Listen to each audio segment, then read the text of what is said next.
தலையில முடி இருக்கா இல்ல ஏர்போர்ட் மாதிரி காலியாகுதா? வழுக்க விழாம தப்பிக்க இந்த வீடியோவை ஃபுல்லா பாரு ப்ரோ. நான் தான் நெல்லிக்கா, வைட்டமின் சி சிங்கக்குட்டி.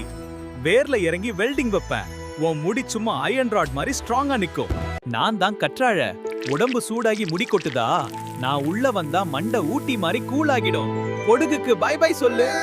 வெங்காயம்னு சாதாரணமா எடை போடாத, என்ன வெட்டினாதான் கண்ணீரு. தலையில தேய்ச்சா முடி கடலாறு, ரத்த ஓட்டத்தை ஜெட் வேகத்துல பறக்க விடுவேன். நான் இல்லாம எவன்டா ஹீரோ? தேங்காய் எண்ணெய் கெத்து தெரியும் இல்ல, மண்டை காயாம கூலா வச்சுப்பேன். டாண்ட்ரஃப்க்கு கேட் போட்டு தடுப்பேன். பப்பாளி வந்திருக்கேன். என்ன முகத்துக்கு மட்டும் போடுறது ஓல்ட் ஃபேஷன், முடிக்கு போட்டா நியூ ஃபேஷன். வேர்ல சும்மா சாத்து டானிக் ஏறின மாதிரி இருக்கும். பார்க்க சின்ன பையனா இருப்பேன், ஆனா வேலையில பெரிய ஆளு. நான் தான் ஆளி வித. உடம்புக்குள்ள போய் முடி வளர்ச்சியை ஜூம் பண்ணி காட்டுவேன்.